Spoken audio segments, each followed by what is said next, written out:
When such a book by discovered mean anything to you? I asked Jameson. His reply was immediate. Very good, Harris. Then a moment later, sure as hell does no brother second just came through for me.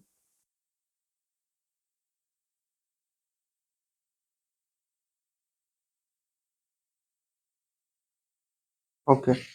This is chapter 27 and page 109. We could be making something out of nothing, I said hours later. Jameson and I stood in the Hawthorne House library, looking up at the shelves circling the room filled with books from 18-foot ceiling to floor. Hawthorne born or Hawthorne made. There is always something to be played. Jameson spoke with a sing-song rhythm like a child skipping rope, but when he brought his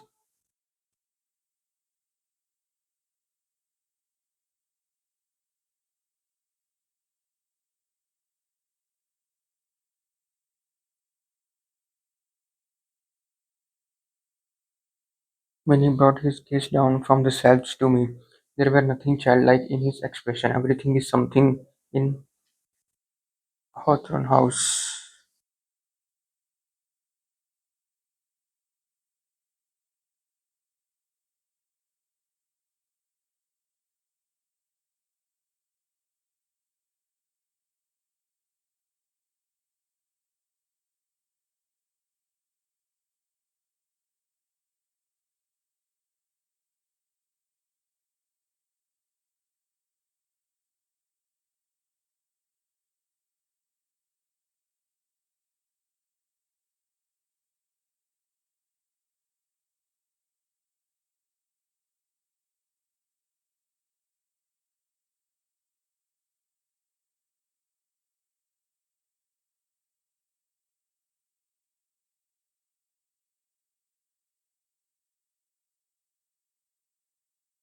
Jameson spoke, Jameson spoke with a sing-song rhythm like a child skipping rope. But when he brought his gaze down from the shelves to me, there was nothing childlike in his expression. Everything is something in Hawthorne House.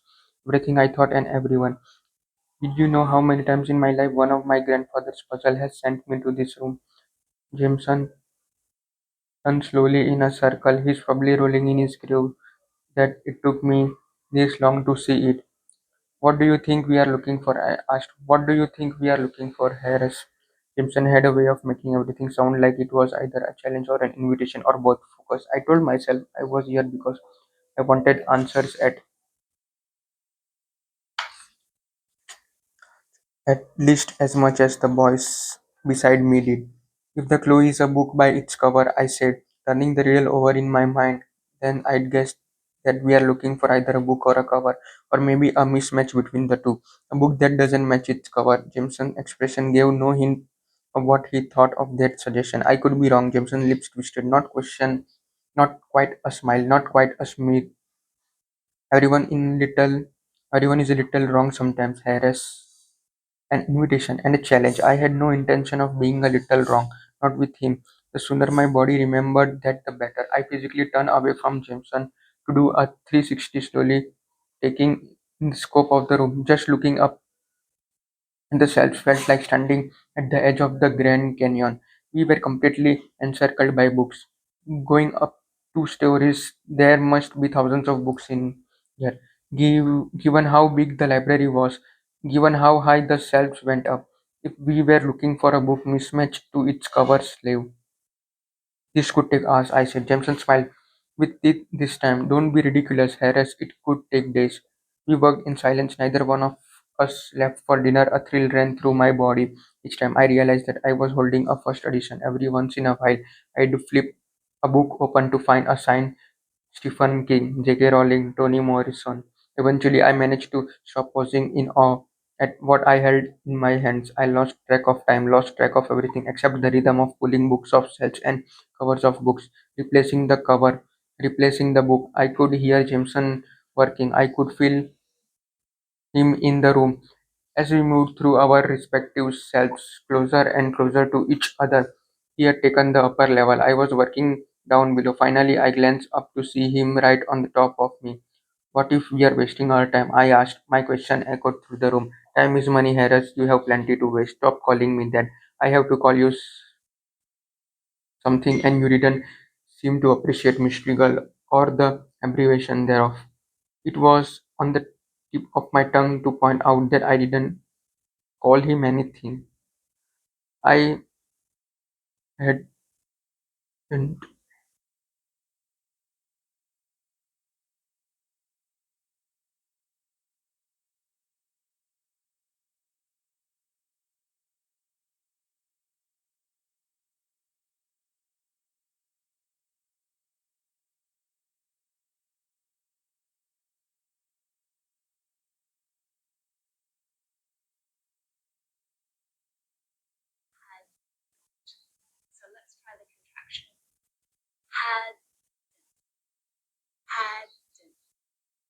had- I hadn't said his name once since entering the room, but somehow instead of offering that retort, I looked up at him and a different question came out of my mouth instead. What do you mean in the car today when you said that the last thing I needed was for anyone to see us together? I could hear him taking books off shelves, cover of books, and replacing them both again and again. Before I got a response, you spent the days in the fine institution that is Hajj country day. He said, "What do you think I mean?" He always had to be the one asking questions, always had to turn everything around. Don't tell me, Jameson murmured up about that. You didn't hear any whispers. I froze, thinking about what I had heard. I met a girl. I made myself continue working my way through the self book of cover on book shelves. Yeah, Jameson noted. Thea isn't a girl. She's whirlwind wrapped in a hurricane wrapped in steel, and every girl in that school follows her lead, which means I am persona non grata and have been for a year. He paused. What did Thea say to you? Jameson's attempt to sound casual might have fooled me if I had been looking at his face, but without the expression to sell it, I heard a telltale not underneath his cares. Suddenly, I wished I hadn't brought Thea up. Showing discord was probably her goal. Avery. Simpson's use of my given name confirmed for me that he hadn't just want a response, he needed one. Thea kept talking about his house. I said carefully about what it must be like for me to live here. That was true, or true enough about all of you. Is it still a lie? Jameson asked loftily. If you are masking what matters, but what you are saying is technically true. You wanted the truth. Tia said there was a girl and that she died. I spoke like I was ripping off bandage too fast to second guess what I was saying. Overheard the rhythm of Jason's work slow. I counted 5 seconds of utter silence before he spoke. Her name was Emily. I knew, though I couldn't pinpoint how, that he wouldn't have said it if I had been able to see his face. Her name was Emily, he repeated, and she wasn't just a girl. A breath caught in my throat. I forced it out and kept checking books because I didn't want him to know how much I had heard in his tone. Emily mattered to him. She still matters to him. I am sorry, I said. Sorry for bringing it up, and sorry she was gone. We should call it a night. It was late, and I didn't trust myself not to say something else I might regret. Jameson's working rhythm stopped overhead and was replacing with the sound of footsteps as he made his way to and down the wrought, wrought iron spiral stairs. He positioned himself between me and the exit. Same time tomorrow. It suddenly felt imperative that I not let myself look at his deep green eyes. We are making good progress, I said, focusing myself to head for the door. Even if we don't find a way to shortcut the process, we should be able to make it through all the shelves within the week. Jameson leaned toward me as I passed. Don't hate me, he said softly. Why would I hate you? I felt my pulse jump in my throat because of what he had just said or because how close he was to me. There is a slight chance that we might not be done within the week. Why not? I asked, forgetting to avoid looking at him. He brought his lips right next to my ear. This isn't the only library in Hawthorne House. Hathorne House. Hathorne. Hathorne.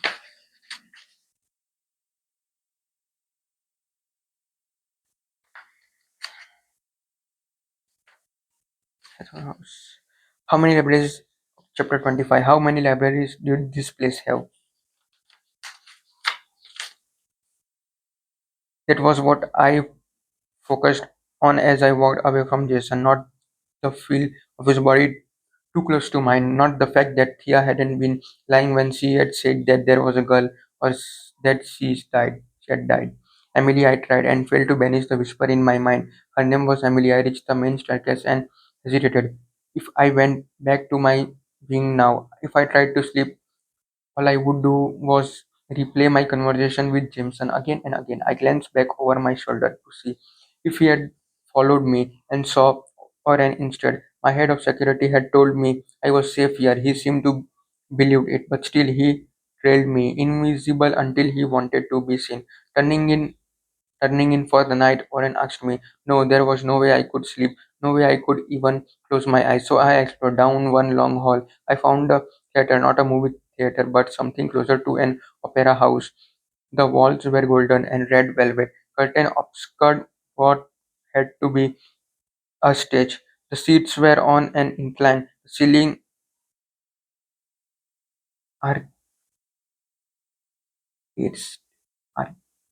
and when I flipped a switch, hundreds of tiny lights came to life along that arc. I remember Dr. Mac telling me about the Hathron Foundation support of the arts. The next room over was filled with musical instruments, dozens of them. I bent to look at a violin with an S carved to one side of the strings, its mirror image of the on the other. That's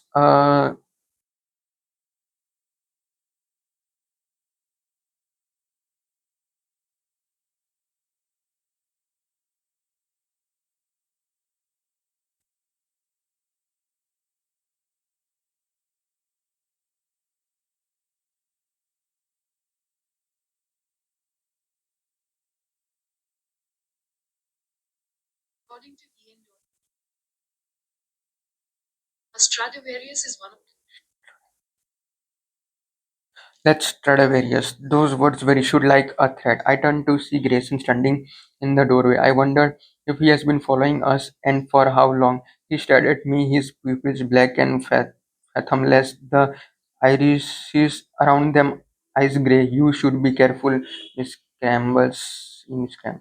I'm not going to break anything, I said, stepping back from the violin. You should be careful, Grayson reiterated, his voice soft but deadly. With Jameson, the last thing my brother needs is you and whatever this is. I glanced at Oren, but his face was impassive, like he couldn't hear anything that passed between us. It's not his job to eavesdrop, it's his job to protect me, and he doesn't see Grayson as a threat.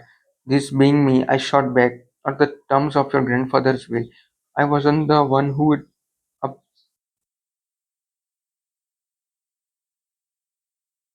upended their lives, but I was here and Toby's Hawthorne wasn't. Logically, I knew that my best option was to avoid confrontation, avoid him alter ego.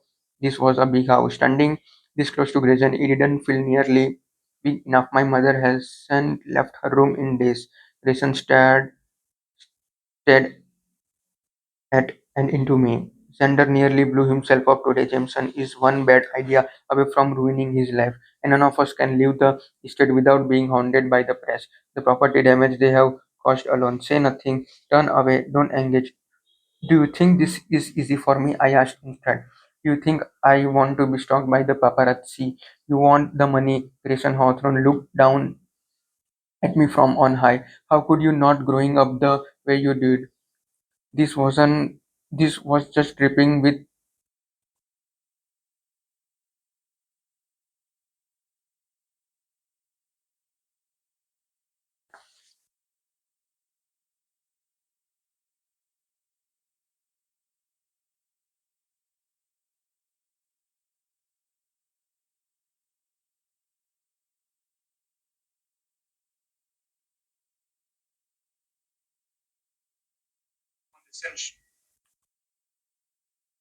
condescension. Like you didn't want the money, I retorted. Growing up the way you did, maybe I haven't had everything handed to me my entire life, but you have no idea, Grayson said slowly, how ill prepared you are a girl like you. You don't know me. A rush of fury shook through my veins as I cut him off. I will, Grayson promised. I'll know everything about you soon enough. Every bone in my body said that he was a person who kept his promises. My access to funds might be somewhat limited currently, but the Hawthorne name still means something. There will always be people tripping over themselves to do favors for any one of us. He didn't move, didn't blink, wasn't physically aggressive in a way, but he bled power and he knew it. Whatever you are hiding, I'll find it. Every last secret within this, I'll have a detailed visor on every person in your life. Your sister, your father, your mother. Don't talk about my mother. My chest was tight, breathing was a challenge. Stay away from my family, Miss Grams. Grayson pushed past me. I'd been dismissed or what? I called after him and then possessed by something I couldn't quite name. I continued, or what happened to Emily will happen to me. Grayson jerked to a halt, every muscle in his body told, don't you say her name.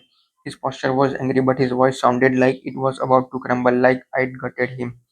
Not just Jameson, my mouth went dry. Emily didn't just matter to Jameson. I felt a hand on my shoulder. Oren, his expression was gentle, but clearly he wanted me to leave it alone. You won't last a month in this house. Grayson managed to pull himself together long enough to issue the prediction like a royal issuing a decree. In fact, I'd lay money that you have gone within the week. Chapter 29. Libby found me softly after I made my way back to my room. She was holding a stack of electronics. Alyssa said, I should buy some things for you. She said, you haven't bought anything for yourself. I haven't had time. I was exhausted, overwhelmed, and past the point of being able to wrap my mind around anything that had happened since I had moved into Hawthorne House, including Emily. Lucky for you, Libby replied, I have nothing but time.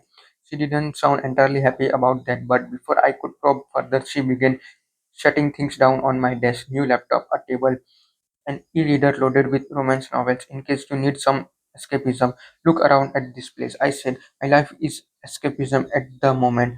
That got a grin out of Libby. Have you seen the gym? She asked me, the awe in her voice making it clear that she had. Or Jeff's kitchen. Not yet. My gaze caught suddenly in the fireplace, and I found myself listening, wondering, was anyone back there? You wasn't last you won't last a month in this house. I didn't think Grayson had meant that as a physical threat, and Oren clearly certainly hadn't reacted as if my life were being threatened. Still I shivered. Ew, ew. There is something I have to show you. Libby flipped open my new tablet's cover just for the record. It's okay if you want to. Well, why would I cut off what when I saw what she had pulled up. It was a video of Drake. He was standing next to a reporter. The fact that his hair was combat told me that the interviewer hadn't been a total surprise. The captain across the screen read, friend of the Grams family. Avery was always a lunar, Drake said on screen. She didn't have friends. I had Max, and that was all I had needed. I'm not saying she was a bad person. I think she was just kind of desperate for attention. She wanted to matter. A girl like that, a rich old man. He trailed off. Let's just say that there were definite daddy issues. Libby cut the video off there. Can I see that? I asked, gestured toward the tablet of with murder in my heart and probably my eyes. That's the worst of it. Libby assured me. Would you like to yell now? Not at you. I took the tablet and scrolled through the related videos, all of them interviews or think pieces all about me, former classmates, co-workers, Libby's mom. I ignored the interview until I got to one that I couldn't ignore. It was labeled simply Sky Hawthorne and Sarah Hawthorne Caligaris. Two of them stood behind a podium at what appeared to be some kind of press conference. So much for Grayson's assure his mother hadn't left her rooms in days.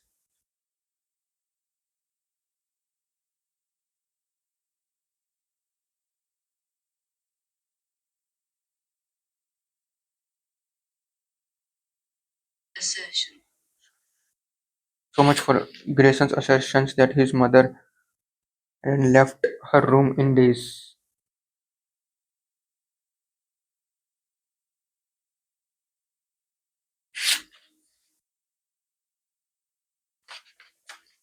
Our father was a great man. Zara's hair whipped in a subtle wind. The expression on her face was stoic. He was a revolutionary entrepreneur, a once in a generation philanthropist, and a man who valued family above all else. She took Sky's hand as we grieve his passing, rest assured that we will not see his life's work die with him. The Hawthorne Foundation will continue operations. My father's numerous investments will undergo no immediate changes. While we cannot comment on the complex legalities of the current situation, I can assure you that we are working with the authorities, elder abuse specialist, and a team of medical and legal professionals to get the bottom of the situation. She turned to Sky, whose eyes brimmed with unshed tears. Perfect pictures, dramatic. Our father was our hero, Zara declared. We will not allow him in that to become a victim. To the end, we are providing the press with the results of a genetic test that prove conclusively that, contrary to the libellous reports and speculation circulating in the tabloids, every gram is not the result of infidelity, infidelity on the part of our father, who was faithful to his beloved wife, our mother. For the entirety of their marriage, we as a family are a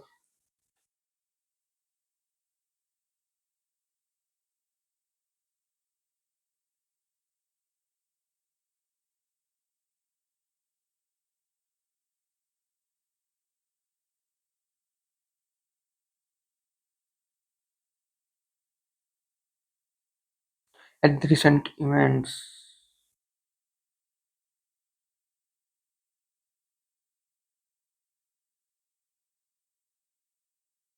Bewildered at recent events as all of you. But genes don't lie. Whatever else this girl may be, she is not a Hawthorne.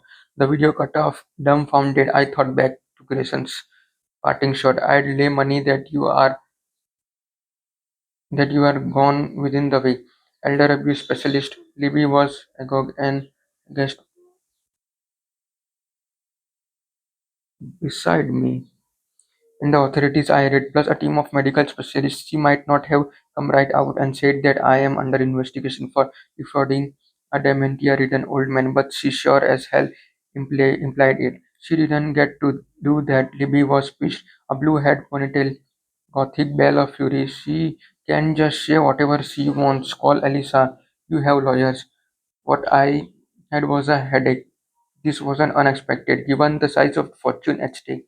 It was inevitable. Oren had warned me that the woman would come after me in the courtroom. I'll call Alyssa tomorrow. I told Libby right now I'm going to bed.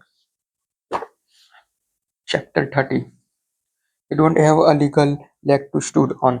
I didn't have to call Alyssa in the morning. She showed up and found me. Rest assured, we will shut this down. My father will be meeting with Zara and Constantine later today. I asked Zara's husband. Oh, Constantine, I asked Zara's husband. Thea's uncle, I thought. They know, of course, that they stand to lose a great deal by challenging the will. Zara's debts are substantial and they won't be clear if she files a suit. What Zara and Constantine didn't know, and what my father will make very clear to them, is that even if a judge were to rule Mr. Hawthorne's latest will to be null and void, the distribution of his estate would then be governed by his prior will, and that will left the Hawthorne family even less than this one. Traps upon traps. I thought about what Jameson said after the will had been read, and then I thought about the conversation I'd had with Xander over scones. Even if you thought that you had manipulated our grandfather into this, I guarantee that he'd be the one manipulating you. How long ago did Tobias write his prior will? I asked, wondering if its only purpose had been to reinforce this one. 20 years ago in August, Alisa ruled out that possibility. The entire estate was to go to charity. 20 years, I repeated. It was longer than any of the Hawthorne's grandsons except Nash had been alive. His disinherited his daughters 20 years ago and never told them. Apparently so. And in answer to Your query yesterday, Elisa, was nothing if not efficient. The firm's records show that Mr. Hawthorne legally changed his name 20 years ago, last August. Prior to that, he had no middle name. Tobias Hawthorne had given himself a middle name.